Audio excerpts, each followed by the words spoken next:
And here we are, on our way. Welcome aboard the Triumph Scrambler 400x. Just get the visors down.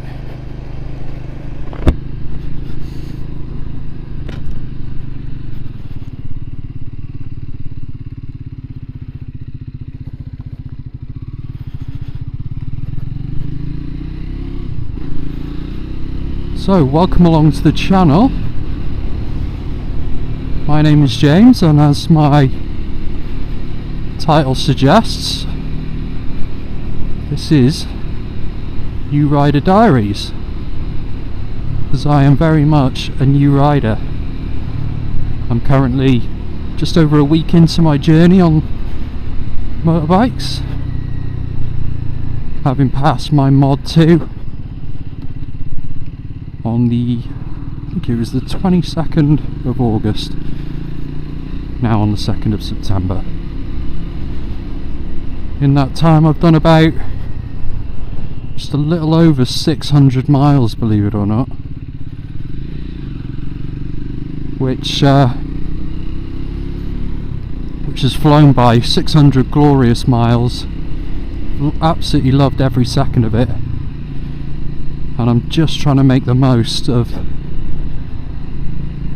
the summer weather while it's here, because I do appreciate, oh, I don't want to get stuck in that traffic, so I do appreciate that, well, in the UK you've got to take your chances when they come, really.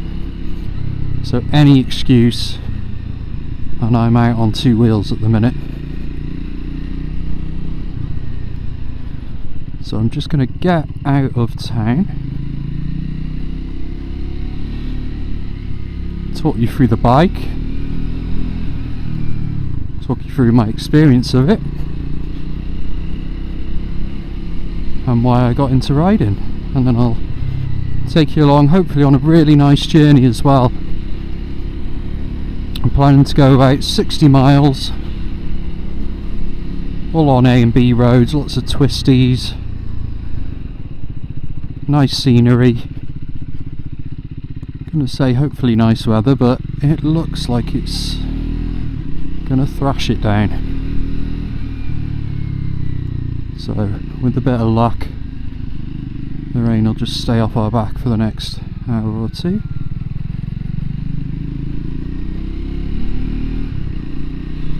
We can get some good riding in.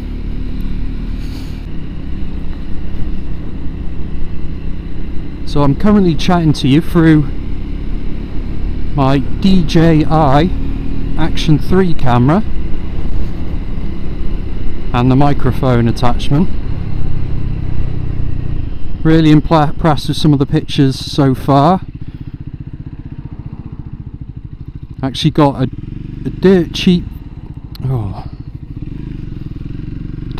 second-hand camera off eBay. Reason being is that the whole rear screen on the camera was completely smashed,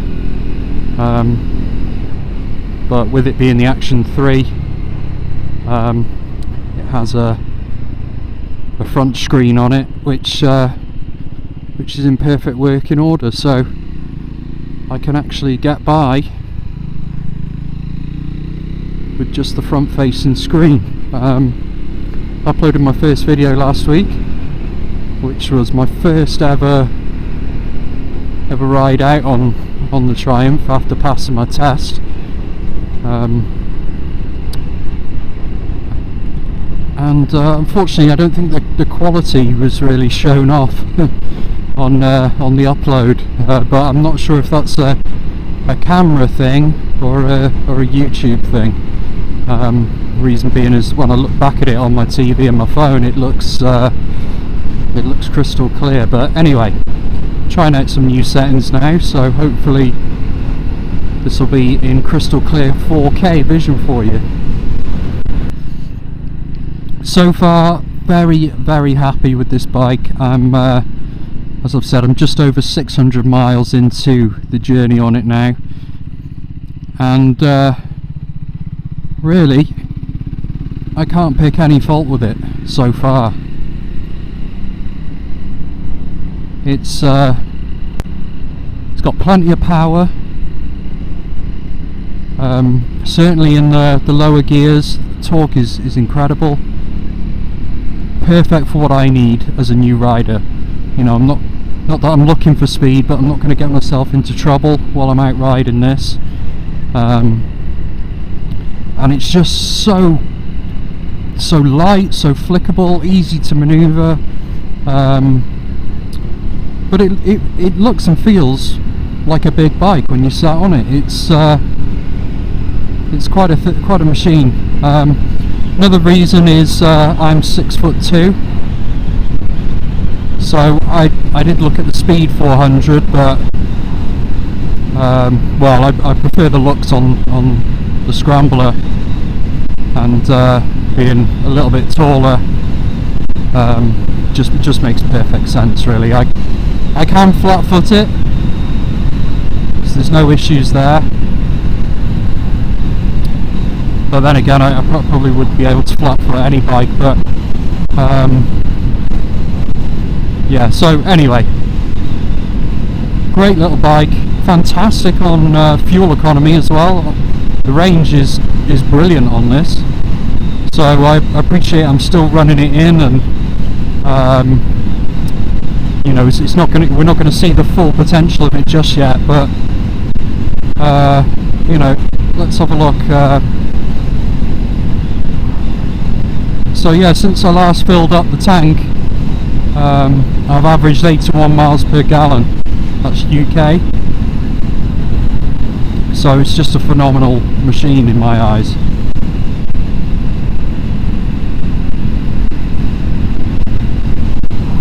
I know some people have mentioned it's quite a bit of vibration when you get to certain, well, motorway speeds. I've only really took it up to about 70, and that's 70 on the speedometer, so realistically probably about 65 or lower.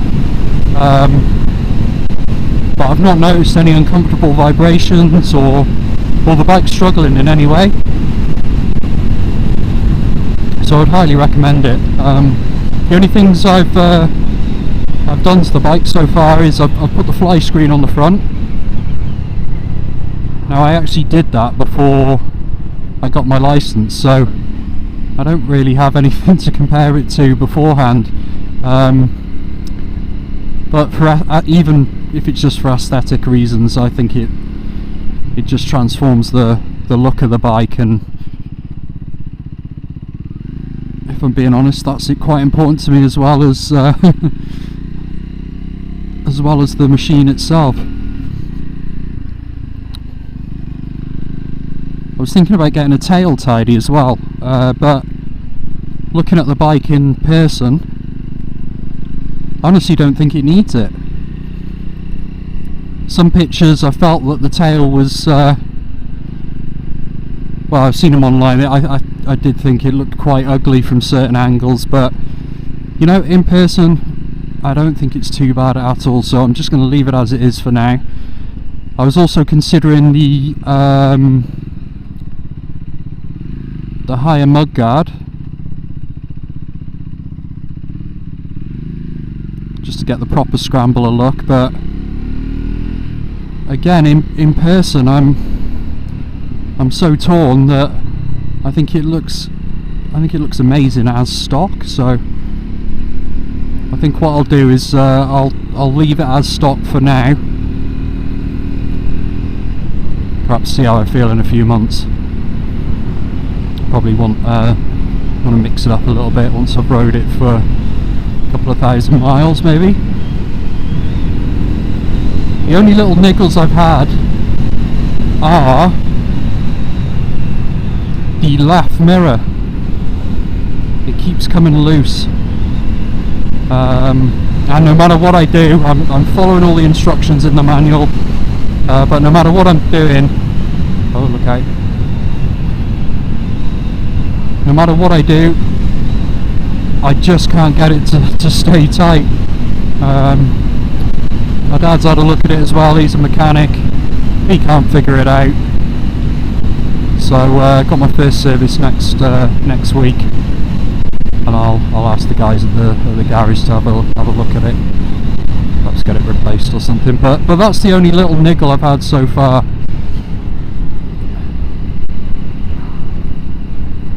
Other than perhaps a little story about the garage itself. Triumph have been kind and completely resolved my issues with offering to pay for my first service free of charge entirely. But when I bought this bike, the garage that I bought it from delivered the bike. However, they actually registered it at a random address, still in my street but a random number. So they registered it to well, in fact they generated an invoice to number 17 of my street. Then when it came to actually registering the bike with the DVLA, they registered it to number 27.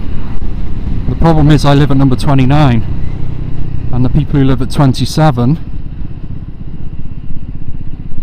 well, I think that they're Hong Kong nationals, so who split their time between the UK and Hong Kong 6 months of the year. And of course they're in Hong Kong at the minute, so had I not known my postman, I would have been in a bit of a pickle. But anyway, managed to infiltrate that that bit of post and put in an address change, called up Triumph, got the bike re-registered to my address, contacted DVLA, got the bike registered to my address with them as well, and now we're all good, I think. But yeah, a bit annoying, but like I said, Triumph have been pretty good with me after the event, in that they're going to help me out with the first service, which I think is a nice touch.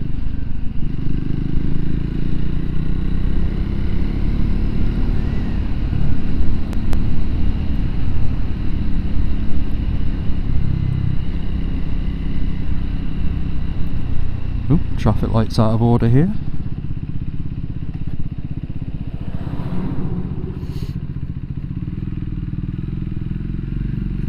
Not the worst thing to happen, as I'm always queuing here. Oh.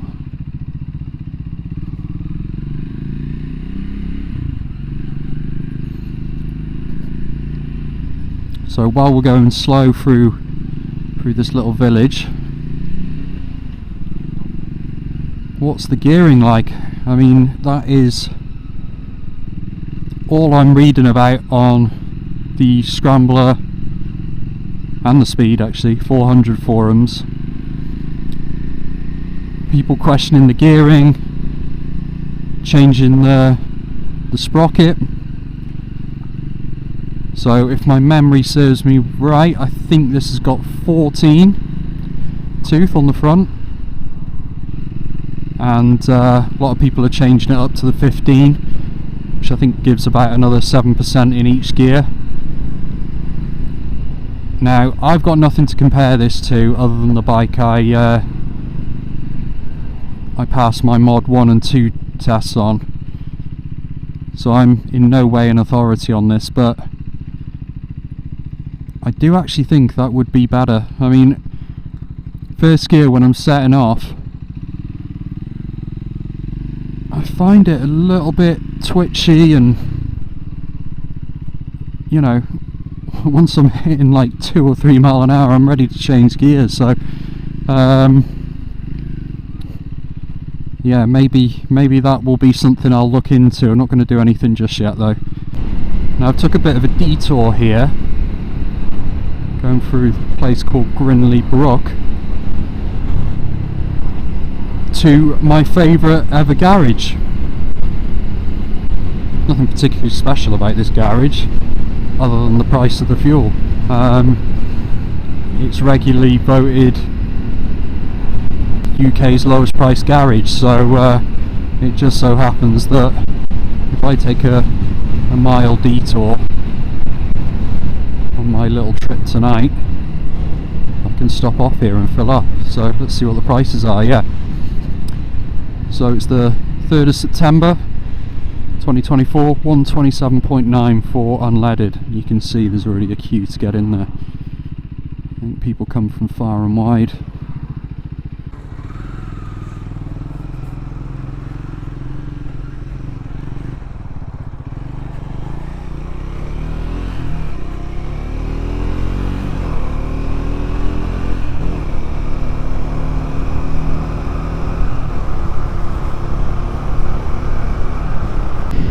So I had a microphone related issue,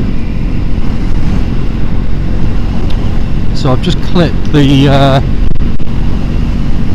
microphone onto a plastic bit inside my helmet, and I was just driving out of the forecourt of the petrol station then, and it fell off, and I had a bit of a panic thinking a wasp or a incredibly large fly had somehow got in my helmet. So yeah, a little bit of panic set in, but we are now all good after a couple of pit stops figuring that out. Microphone all reattached and we're good to go.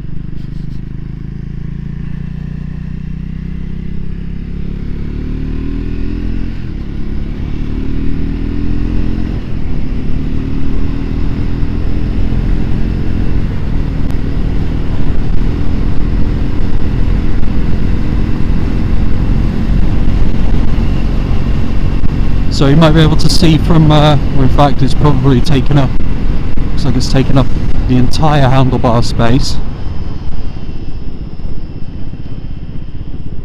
But I have purchased a quad lock case and one of the cheap Amazon kind of fakey arms. So, official quad lock case, 15 quid Amazon arm and vibration dampener, and so far so good. Wasn't holding out much hope for the knockoff copy, but well, how many miles have I done now? I think about just over 600 miles, and it's holding up pretty well. So yeah, I'll stop somewhere a bit later and just take you around the bike and have a better look at that for anyone that's interested.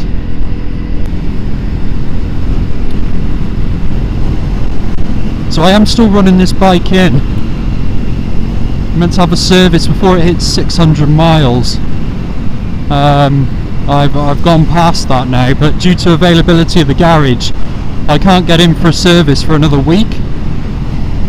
So whilst I was on the road back there I was doing what, 65 mile an hour, and the bike still felt like it had a lot to give. There was so much left in the tank there, but I'm just a little bit conscious that I don't want to be pushing it too much and going full throttle before it's had the first service. So I'm just playing it safe. I did speak to the garage and let them know that, you know, I've done a significant amount of miles in what, just under 2 weeks. I think the guy was a little bit shocked on the phone, but anyway, I was told as long as I don't go over 1,000 miles I'll be fine. So if I can restrict myself to doing what, 350 miles or so in the next week, I should be good. But in a way that is a big ask for a new rider. I mean, like I said at the start of the video, I finish work at 4 PM every day, and all I want to do is just get out on the bike, as long as it's not raining. That's all I want to do. But so, you know, from 4 PM until, you know, 7 or 8 when it starts getting dark now at this time of the year, you can put in some serious mileage.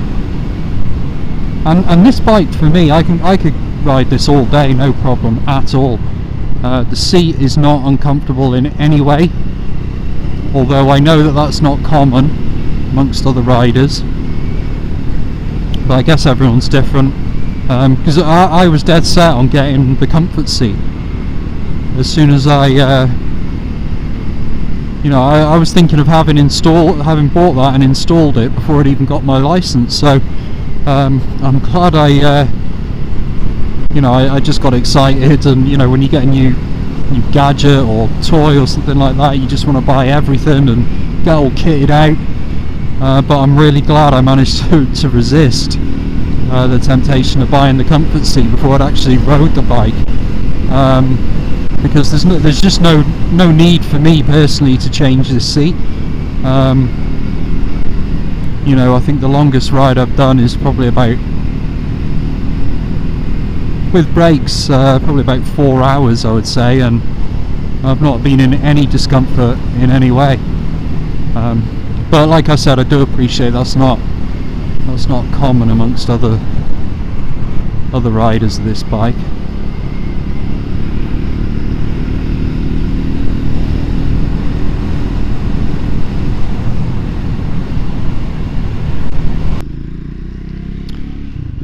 It's a nice little market town, Wem,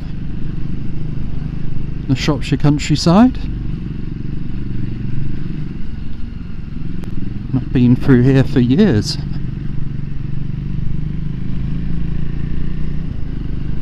Well, why would I actually? But yeah, lovely little place. The Wem fire station.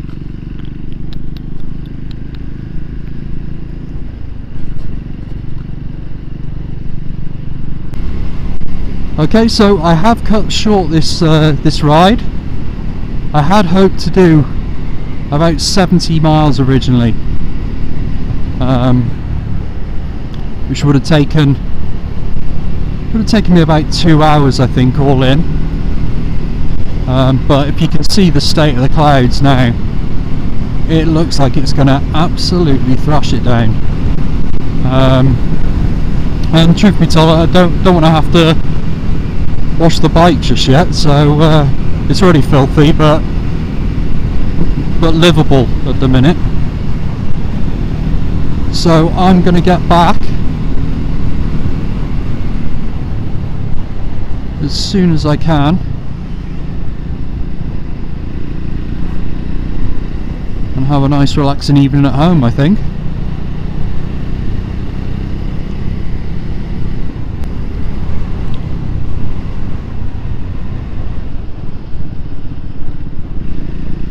Tyres on the Scrambler feel really good.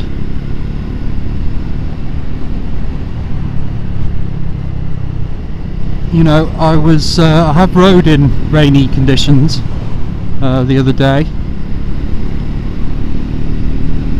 but I just felt really planted in them.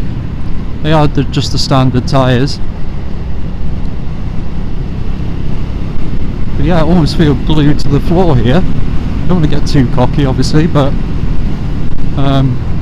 yeah, considering their stock, I can't really say bad word against them, really. Although, admittedly, I don't have anything to base them against or compare them to, other than the bike I learned on. But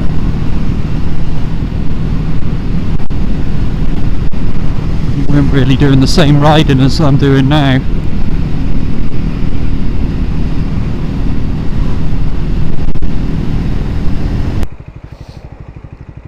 That's a nice Land Rover. You can see many of them about no more.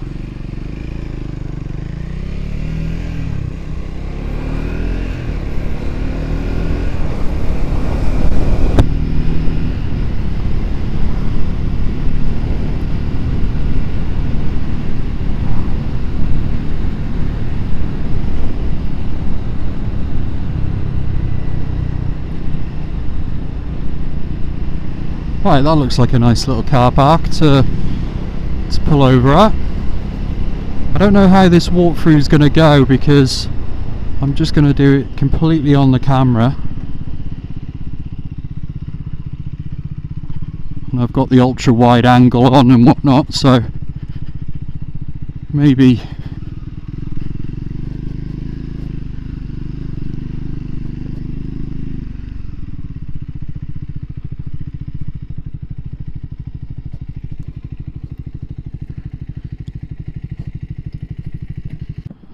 okay, so here it is, Scrambler 400x.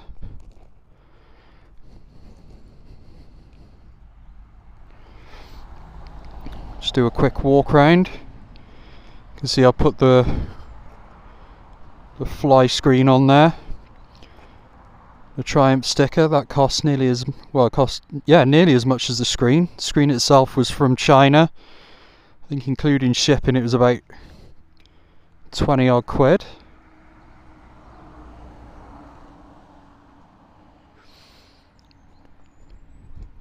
It's a little bit dirty, but I've just been getting out on it every single spare moment I can. I'm going to clean it up this week sometime though. So here we go, we've got the fake quad lock.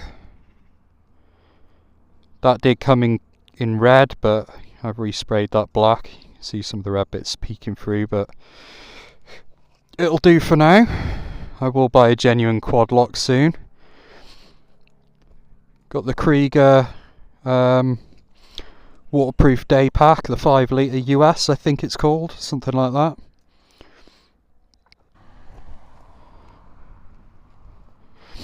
USB-C, very handy indeed. I've just got a cable that kind of, if you look, it plugs in there. I just wire it through there. Plugs in, keeps my phone charged. It's quite a quick charger as well. I mean, it's little things like that that really make a difference. And you know, I'm not mechanically minded in any way, so I was looking at a few other bikes that didn't have USB charging. And I think because of some of the trips I want to do, you know, Google Maps is going to be essential really, so I was dreading the thought of having to wire up a USB port myself. As the ride's going to be coming to an end shortly, I just want to say I hope I've given you a bit of an introduction as to what the channel's about, who I am, what I'm going to be doing. Like I said, there's going to be quite a few more trips planned, and I'm going to film them all, upload them to YouTube, see if anyone's actually interested in them. Even if not, it's a the way I see it, it's a good little video diary for me, so I can plot out and look back on all my trips away. I'm not quite sure if I'm really kind of the typical motorcycle vlog presenter type of person. You know, I don't think I could rock up into a biker cafe with a camera on a selfie stick and start chatting away to everyone and showing everyone around the building and that type of thing. That definitely won't happen. But I will certainly be happy to chat through the microphone as I'm filming some of the rides I go on.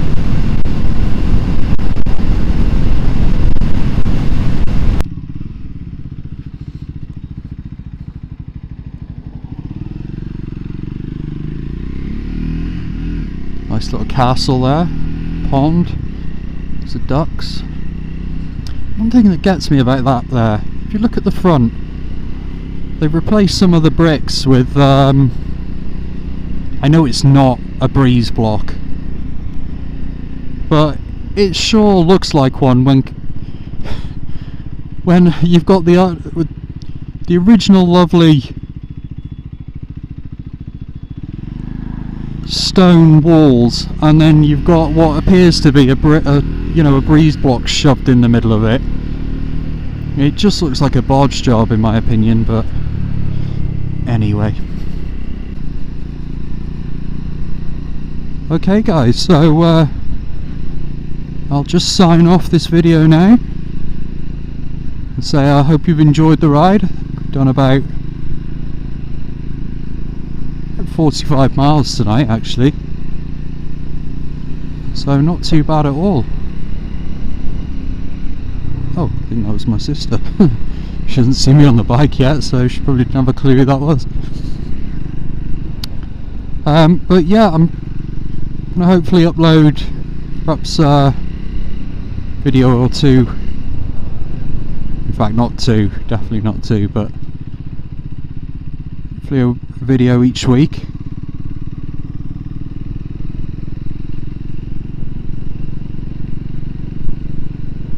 So if you want to see any of the journeys that I'm going on, give us a subscribe. What does everyone say at the end of the videos? Like and subscribe.